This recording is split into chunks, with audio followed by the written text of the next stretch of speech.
once something like that happens, you out of here. You out of here. Yeah, that's tricky. But I don't think there's any such thing as an industry plan because I don't even know what the fucking point would be. Let's do 2 more. Ooh, this is a good one. DJ Mike Torch says, how do you guys stay sane when you are being attacked by the media? That's easy. Okay, how? Don't open your phone. Number 1, don't open your phone. But number 2, you have to understand attacks are going to happen. That's the era we're in. Let me ask y'all a question. I want to ask you this question, DJ Mike Torch and everybody listening. When you ever seen somebody getting loved on by the media? Bro. That's so rare. Ain't no clicks in that, bro. Like, I don't care who you are. You just have to understand that the love 95% of the time outweighs whatever hate that you're getting. Also, keep in mind, from those articles that you brought up from reputable sources, they're not even really looking into what you're saying. It's just, how can we dunk on somebody? That's right. Dunking is what gets clicks. We were talking about this on a pod yesterday. I actually have a theory that the media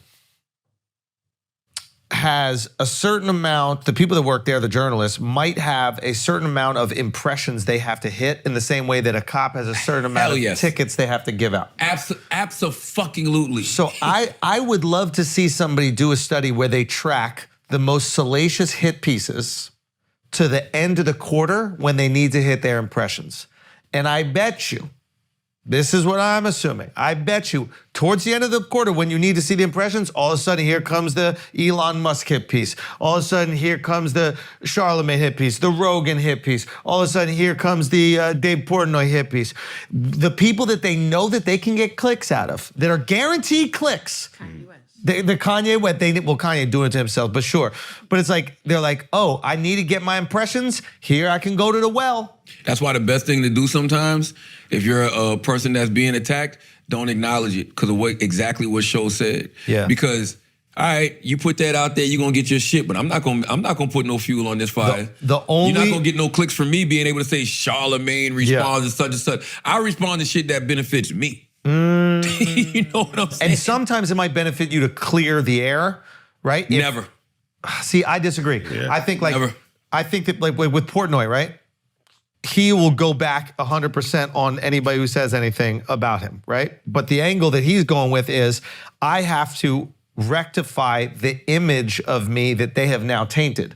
Whereas he can't change it though. But he can change it. Never, Shultz. It's never worked. I disagree. Charlotte, like, I usually agree with you, but the way he handled this last situation, like, it changed my outlook on that. Because, like, he made the media look like, oh, this is some corrupt Dave Portnoy, he owns Barstool. He got wind that they were doing a hit piece on him, right? Calls the girl who's writing the hit piece, records it live, and just shows her flubbing over her words. Oh, no, we didn't mean to send that out. Oh, no. And he's like, were you going to give me a fair shake? Like, were you going to, oh, yeah, we were going to do that. And I'm like, why did you say all these horrible things to me, to our sponsors?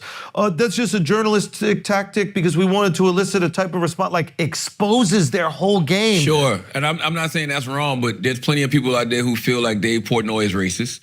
That's not going to change. But it changed. When people have their mind made up about you, now to your point, you can stop a media outlet from putting some shit out about you. You can do that. Right. But once people have a perception of you, they're not changing that. Yeah, and I think what he's doing now is like, he's not letting that perception happen. Go any further. Exactly.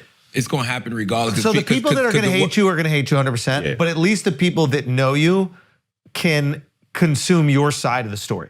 And now we have the power to put that out if we care. But I agree with you. But the people that fuck with you, they already know your side. I of the agree with story. you. You don't respond to everything, and you should respond to the things that you do. And I agree with you. That is the correct strategy. But there are always moments where there are always going to be moments where you're like, okay, I need to clear this up. And the beautiful thing about having podcasts is we can do that now. Back in the day, that shit is like herpes, bro. I've learned. What do you mean? Ain't no clearing it up. No. I'm saying like, let's say for example, right? I've learned the worst place for your reputation to live is in somebody's imagination. And we live in this era where we always say that, feelings over facts, but truth be told, nobody gives a fuck about truth.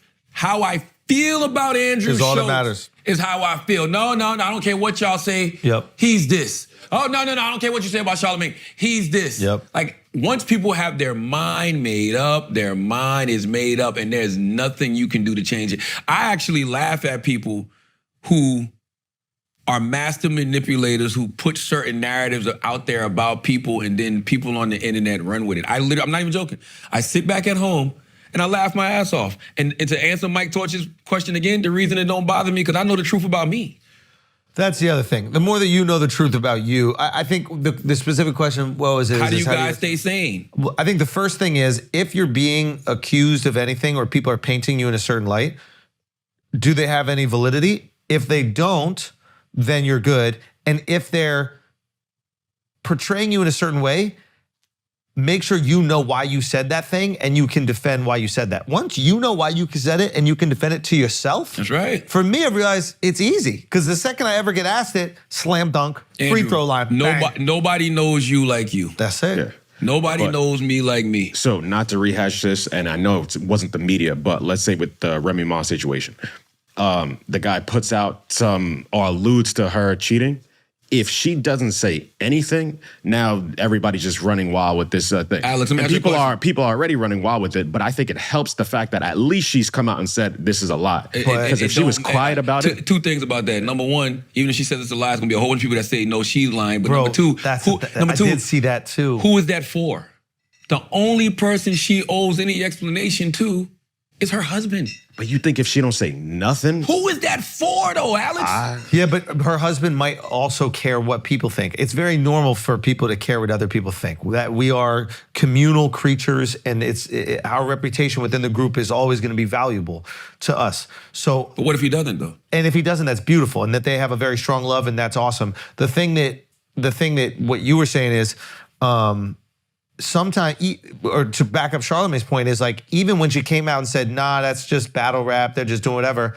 Which is true. There were even people who went, nah, she's lying right now. So it just proves what they felt is that she did something bad. Even with facts, they were still disregarding the facts. And also too, man, if I'm But I hear what you're saying. It's like but for the people that feel that she is still loyal, she didn't cheat, that was enough for them to be like, okay, she's good. And then if she didn't say anything, those people are like, Alex, damn, she's not even gonna say. I'm gonna ask y'all this once again though. Yeah.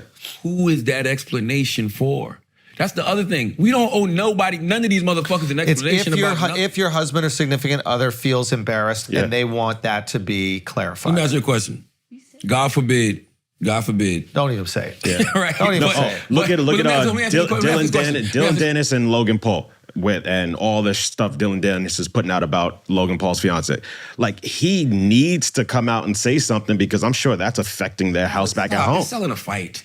Logan Paul going there and knock his fucking ass out. Yeah, but all the talk's over. But clearly it's bothering her because she needed to sue and do an order of protection. And Logan's saying that I'm gonna fuck him up. When you sue him, handle that way, and then when I get in the ring, I'm gonna beat the dog shit out of him. You said it earlier on Breakfast Club with Keke Palmer. You said that she's saying mind your business if her and her boyfriend or whatever. That's not a rumor. She was asked a direct question about her and her boyfriend, and Keke said, mind your business. You said, are they together? But I'm gonna tell you why that's null and void. You was in the video with Usher. Forget if it was just the dancing on the at the show. Cool, yeah, telling people mind their business. But you did a whole video with Usher.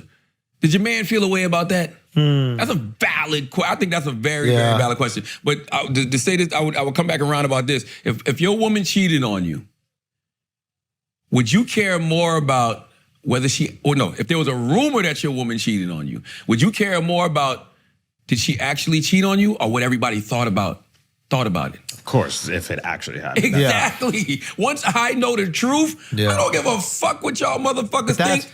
You're at a place where you can do that. There's a lot of people that are going to be very sensitive to public perception. Yeah. And I understand. That's insecurity for no reason. Because if it don't affect your bank account. People are insecure for no reason too. You know this. I'm with you, but if it don't affect your bank account, if it's not affecting your career, if it's not affecting your business, who cares what these nosy ass motherfuckers I definitely gonna ask it though. That's your I'll be like, yo, where's this whatever Rubicon? Alex you're supposed to. Yeah. That's your wife. Oh, okay. I don't care what the fucking Twitter. I need you to go on Twitter right now and tell everybody you ain't cheat on me. You fucking idiot. But that's the same thing that happened with. As soon as you do that, you'll be like, oh yeah, they did it. They did it. Why would they be getting online to tell everybody they didn't if they did?